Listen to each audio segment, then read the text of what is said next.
तो हमारी कथा कहने वालों कहते हैं कि जैसी जाके बनाई बात तैसी कथा, लेकिन कथा में कहते हैं मिलावट जरूरी होती है, लेकिन इतनी मिलावट नहीं करी जा सकती है कि असत्य को सत्य को असत्य करो। भाई जब तक उसमें मिलावट नहीं करोगे तब तक कथा में आनंद नहीं आएगा।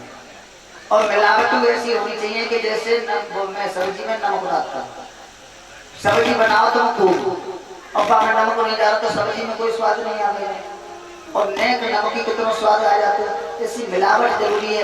लेकिन जो कथाकार है ना तरह तरह के हैं, उन्होंने नमक की जगह ड्रेस होगा तो उनको कर दो, कथा छोड़ी इतनी होना। और सुदामा जी का एक नियम था कि केवल 5 वर्ष से भिक्षा करते थे, छठवें घर में नहीं, सब सोता का लोग करते भोग लगाया और छुट्टी।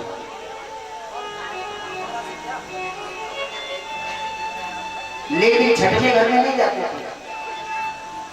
अगर उनके अंदर धन की कामना होती तो हमने तो एक घर मांगो कैसे 10 घर मांगे, और जागरण ना मिले तो जागरण मिले, वो जागरण ना हो जागरण मिले, वो जागरण मिले। लेकिन 5 घर ही जाते थे। अगर 5 घर में मिल गया तो बढ़िया है, और नहीं मिला तो बस भगवान को भजन करो। ऐसे सुनाना संतोषी ब्राह्मण, और ब्राह्मण को हमेशा संतोषी होना चाहिए। अगर ब्राह्मण के अंदर संतोष नहीं है तो वो ब्राह्मण कभी जीवन में न तो उसका भला होगा और न किसी का भला कर सकता है, न खुद का भला होगा और न किसी और का भला कर सकता है जिंदगी में। वो ब्राह्मण कभी फलीभूत नहीं होता। आज ऐसे हैं मेरे सुदामा जी, लेकिन उनकी जो पत्नी है ना सुशीला, उन्होंने अभी तक पलट करके जवाब नहीं दिया कि स्वामी बच्चे भूख के मारे मर रहे हैं, एक एक करके मरते जा रहे हैं, और दोनों के पास पहनने के लिए वस्त्र भी नहीं है, खाने के लिए अन्न नहीं है, टूटी-सी फूटी-सी झोपड़ी में अपना गुजारा कर रहे हैं। ऐसे ही मेरे स्वामी, और जिसने गरीबी को देखा है वो जानता है कि पैसे की कदर क्या होती है, और जिसने गरीबी देखी ही नहीं है वो क्या जाने, वो क्या जाने कि आपके मित्र वो राजा हैं, वो कैसे मित्र हो गए। तो पूरी कथा सुनाई कि सांदीपन गुरु के यहाँ हमने 7 विद्या अर्जन किया था, तभी से हम मित्र हो गए।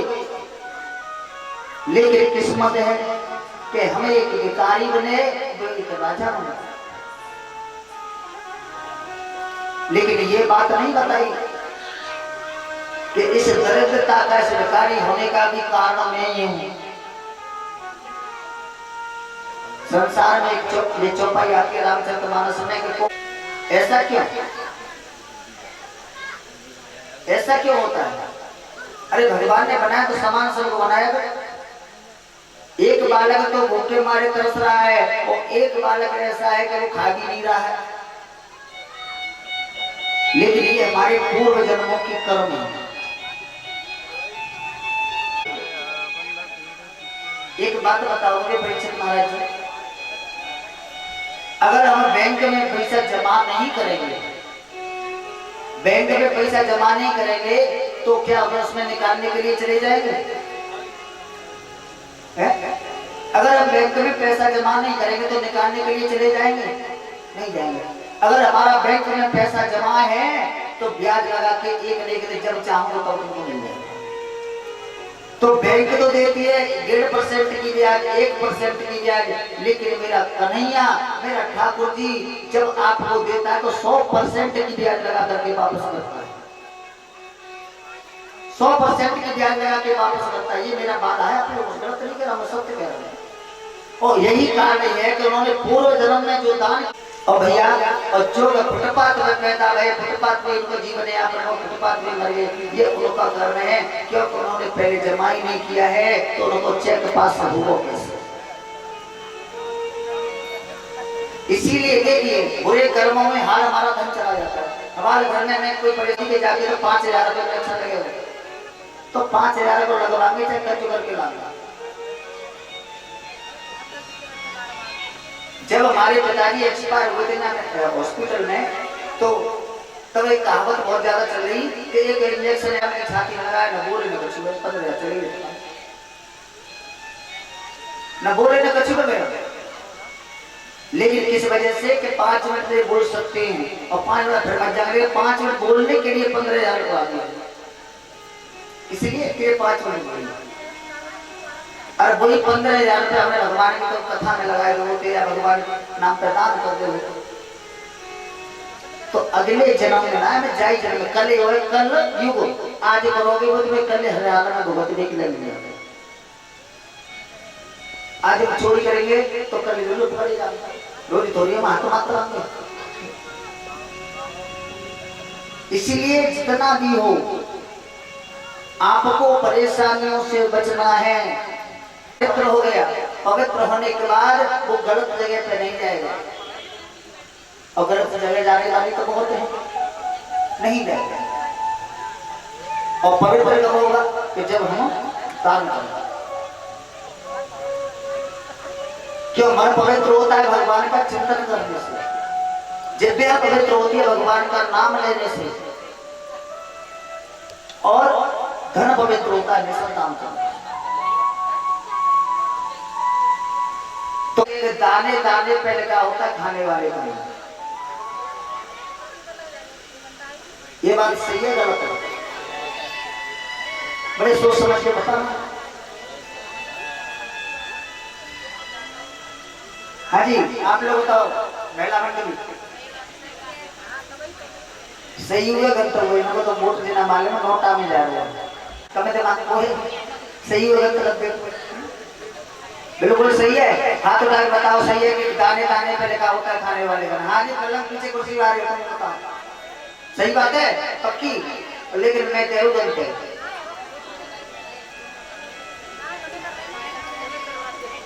आप कह रहे हो सही है, लेकिन मैं कह रहा हूँ गलत है। दाने दाने, मैं कह रहा हूँ दाने दाने पर नहीं लिखा होता खाने वाले का नाम। अब बताओ, अब वो सही है? हाँ भाई, थोड़ा भजन के द्वारा करो और बड़े ध्यान से सुनेंगे एक एक शब्द। किस समय और समय पड़ो बलवा,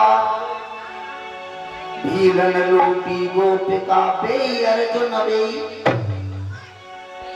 जब एक बात बताओ, भगवान गोलोक धाम को लिए चले गए, अर्जुन से कहा कि सभी गोपियों को सुरक्षित स्थान पर पहुंचा देना, लेकिन इतना बड़ा धनुर्धर होते हुए विद्या को धनुष को चलाने वाला अर्जुन वहीं, और जैसे भगवान कृष्ण गए तो सभी शक्तिहीन हो गए, लेकिन समय था ना, वो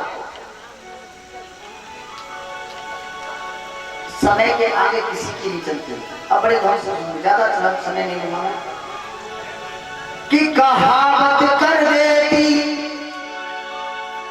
कहावत कर देती एहसास इस जमाने को। कौन सी कहावत है? कि दाने दाने पे इस जमाने को, और समय कर देता है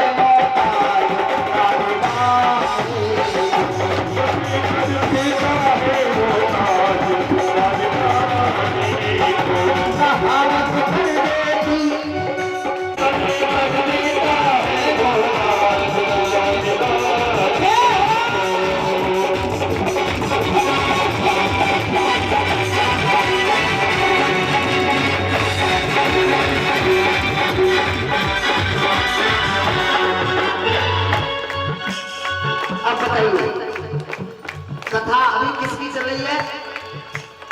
जो भी मैं कथा कह रहा था, किसकी कथा कह रहा था? है जी? हाँ, सुदामा की। और सुदामा से प्रारंभ करते हैं।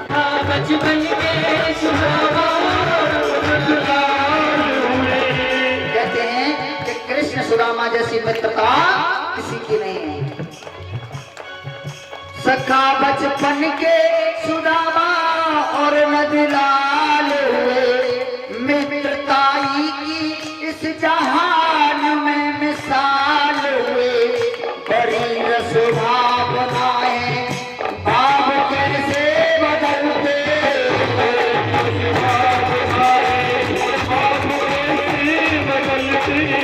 बड़ी रस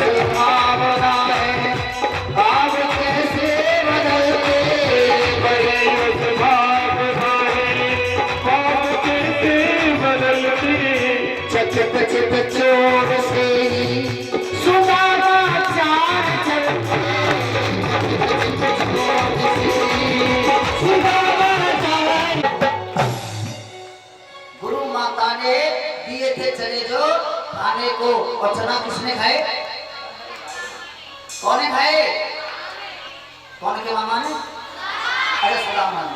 अच्छा दिए थे जो चने खाने को, तो सुदामा हो गए मोहताज।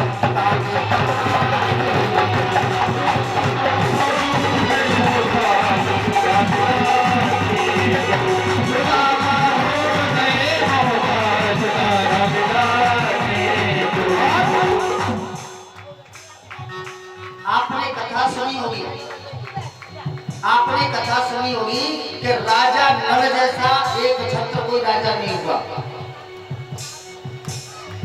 राजा नल जैसा कोई राजा नहीं हुआ, लेकिन समय की बात, आज 3 दिन हो गए राजा नल को वन में घूमते घूमते, और 3 समय कहा कब क्या हो किसी ने नहीं, बुरे दिन कैसे दिखा दिए राजा। क्यों? आज की भूख इस मछली को खा के शांत कर लो, लेकिन देखिए समय पास सब कुछ जिनके रहे वो हाथ मन के, मरी मछली भी जल में चली जाती उछल के।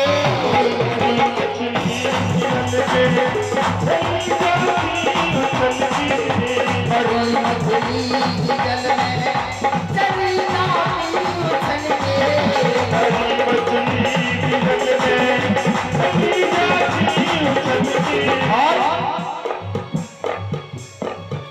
चल के भी जाती, चल के भी जाती है, जल में जी जलाते हो, और राजा नल हो गए मोहताज।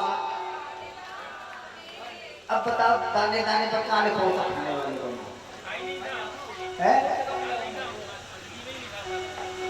दाने दाने पर नहीं लिखा होता है, जो कि समय के सामने किसी की नहीं चलती है।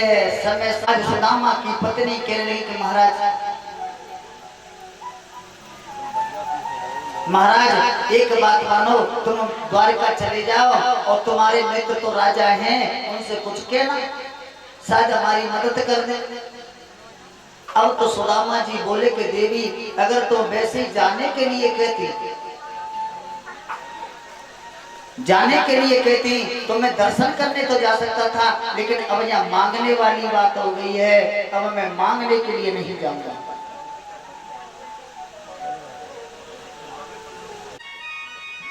आज सुदामा की पत्नी कहने लगी कि स्वामी चलो मांगना नहीं, तुम दर्शन करने के लिए तो चले जाओ, दर्शन करने के लिए तो चले जाओ। आए बोले कि देवी ये 3 जगह ऐसी होती है कि कभी खाली हाथ नहीं जाना चाहिए। अगर तुम कभी मित्र के यहाँ जा रहे हो तो खाली हाथ नहीं जाना चाहिए, खाली हाथ जाओगे तो खाली हाथ आओगे। और गुरु के यहाँ कभी खाली हाथ नहीं जाना चाहिए, गुरु के यहाँ खाली हाथ जाओगे तो खाली हाथ आओगे।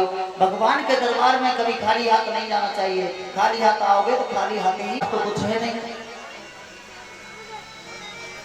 हमारे पास तो कुछ है नहीं है। और जैसे कहा कि हमारे पास कुछ है नहीं है, तो आज सुदामा की पत्नी कहने लगी कि महाराज आपको चिंता करने की जरूरत नहीं है, आप तो चलने की तैयारी करो, चलने की तैयारी करो, और बाद की व्यवस्था तो मेरे ऊपर छोड़ दो।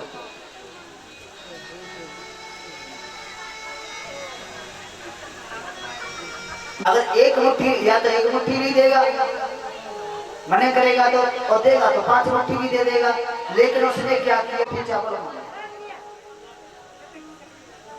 और उन चावलों को एक फटे हुए वस्त्र में बांध दिया। अब उसने माने में क्या सोचा,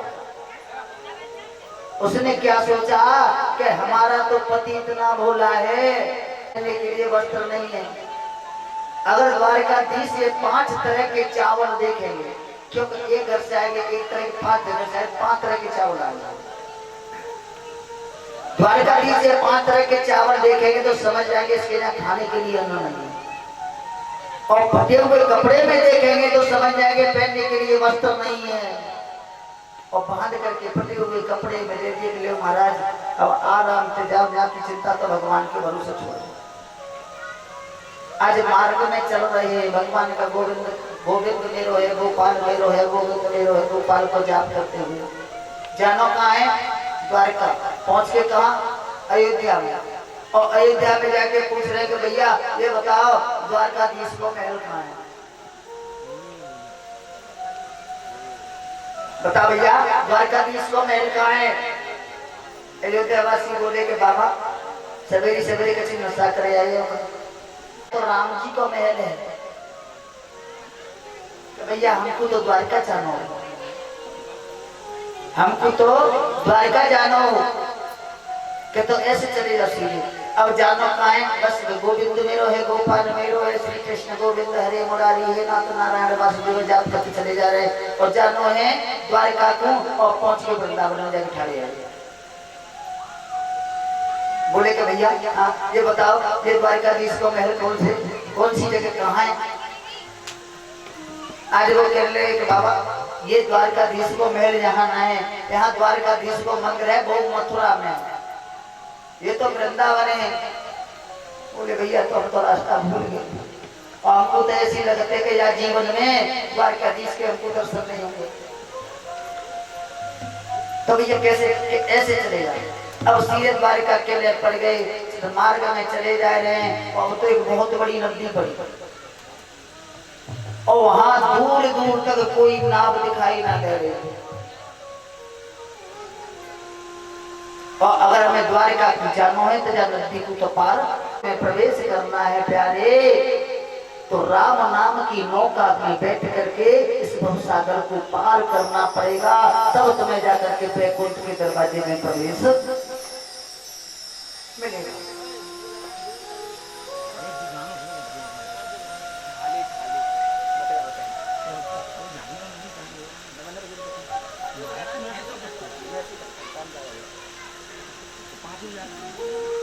बोली वृंदावन हरिलाल की।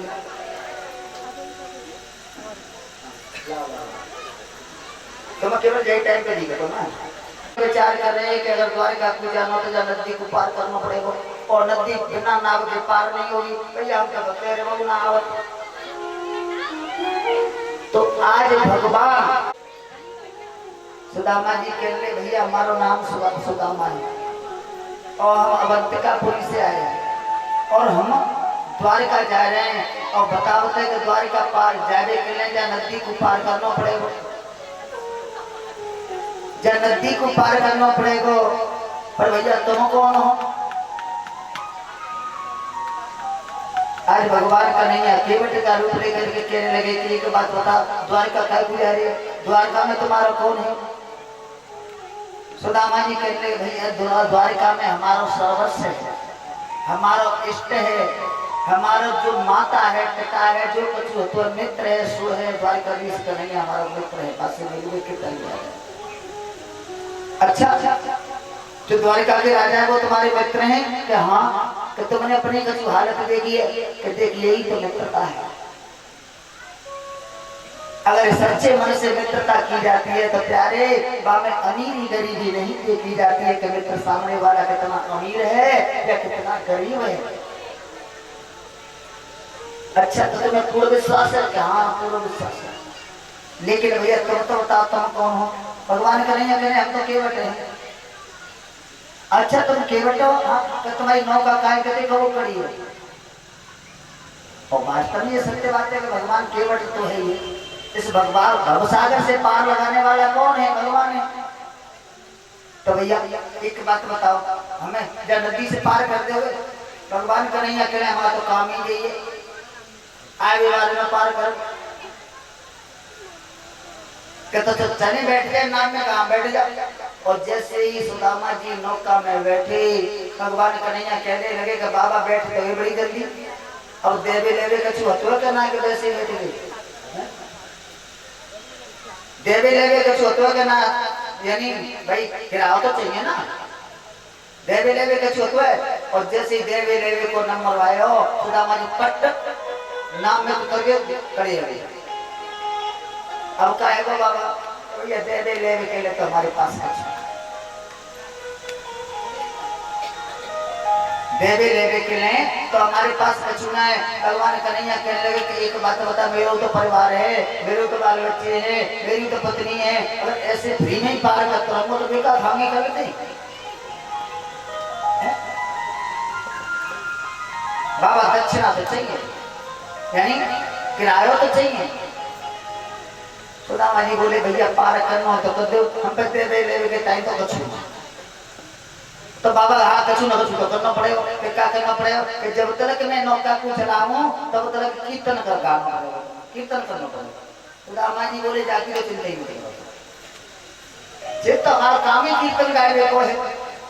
और नौका में बैठ गए, भगवान नाव को चला रहे हैं और सुदामा हरि कीर्तन में इतने मगन हो गए, इतने मगन हो गए कि भगवान बार बार उस नौका को जैसे ही पहुंचते पहली बार और तैसे ही घुमाले गए, यानी बाई में चक्कर खपाए में लगे। और वो तो हरि कीर्तन में इतने मगन में जीना मारे पड़े काहे रहे, और भगवान भी इतने मगन हो गए। और ये सत्य बात है कि हमारा जीवन है ना, भवसागर में हम चक्कर काटना। और जैसे सायकाल हुआ और सुदामा जी से बोले भगवान का ले बाबा, हाँ आ गया पल्ली तो आएगा या पतो नहीं मालूम पड़ी कितनी जल्दी गया। और देखो सवेरे तो शाम है आई, लेकिन उन्हें ये ना मालूम पड़ी तो कितनी जल्दी गई, समय नहीं मालूम पड़ो भैया।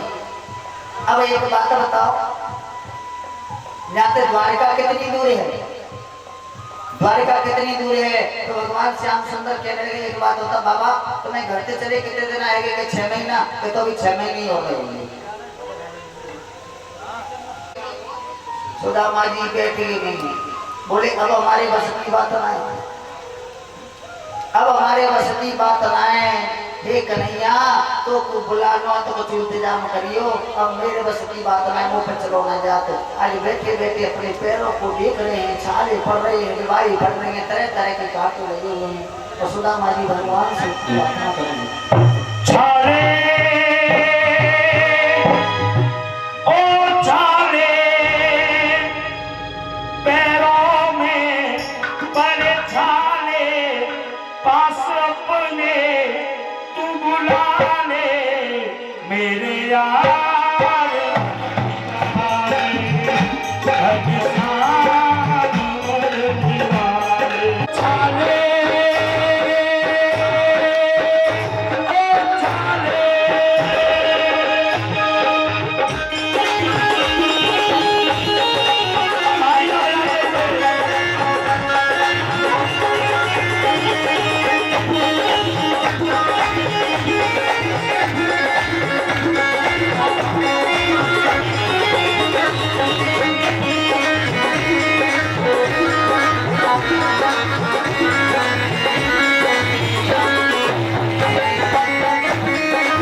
कन्हैया ये सुना है सारे जग का, मेरे श्याम तू सहारा, मेरे श्याम तू सहारा, मेरे श्याम तू सहारा, जिसका है तू सहारा जीवन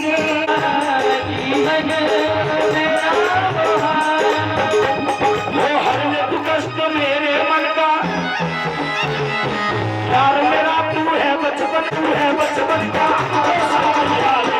मेरे यार मुरली वाले, घनश्याम मुरली वाले, मेरे यार मुरली वाले, मेरे यार मुरली वाले। ओ छाले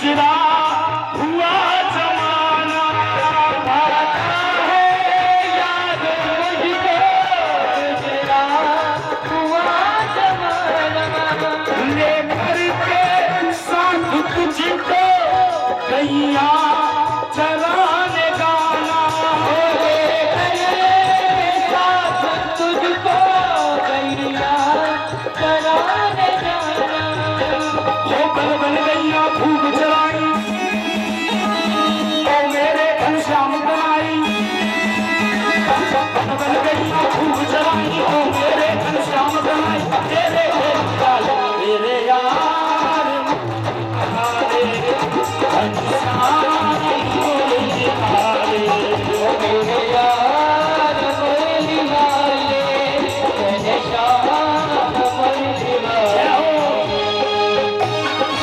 तालियां बजा दो सब।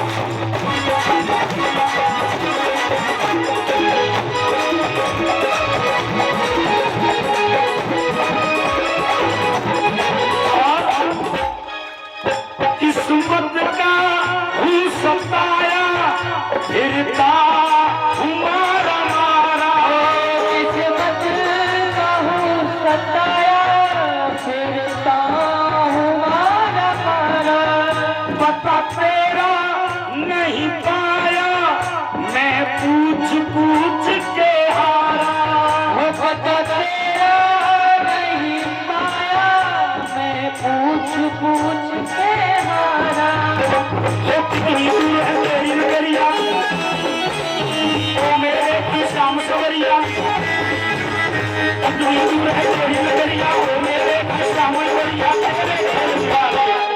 मेरे यार मुरली वाले घनश्याम मुरली वाले।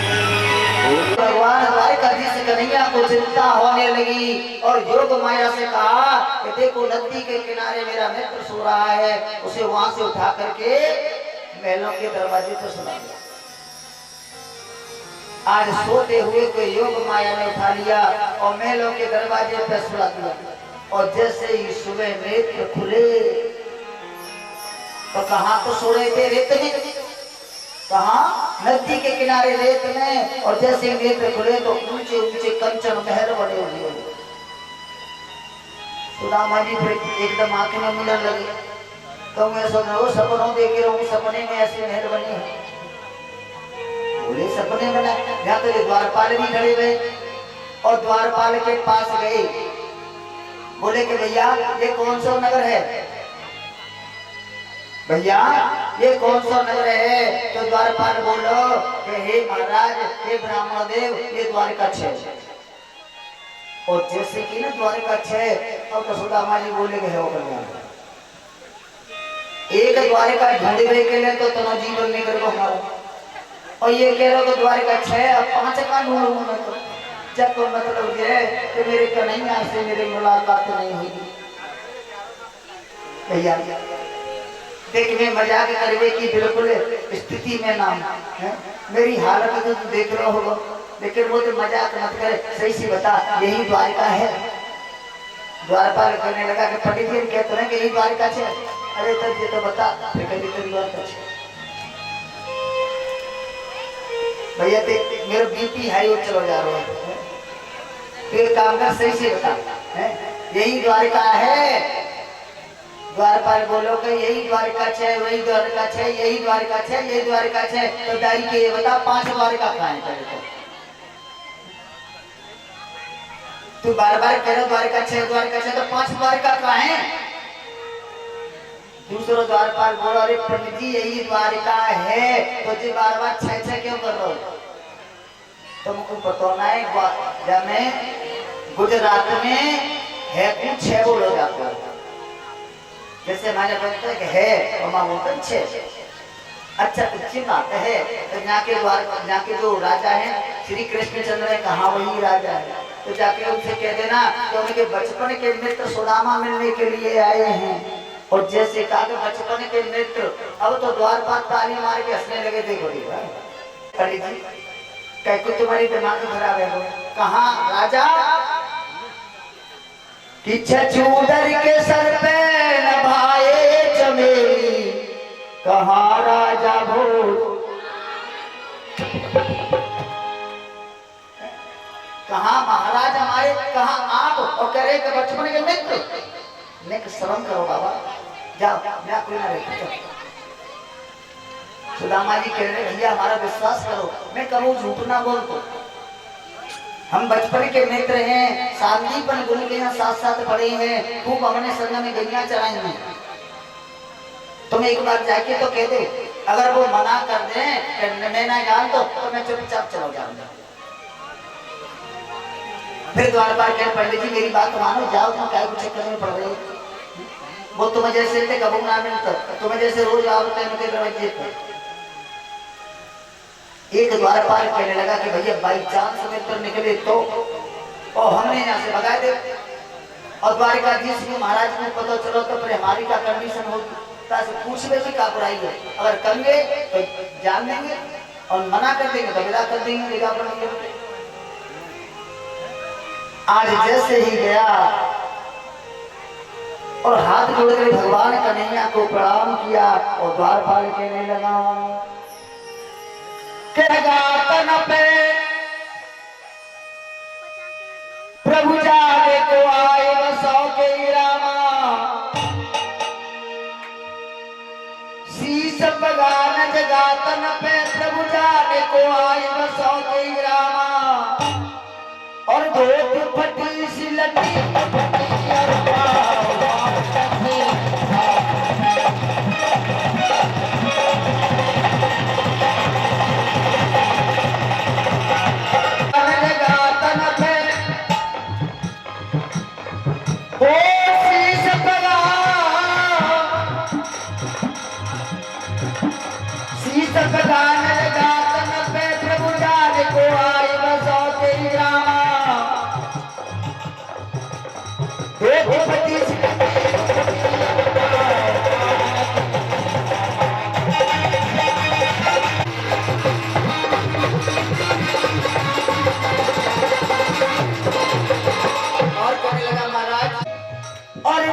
सोता बसुदा अभिरामा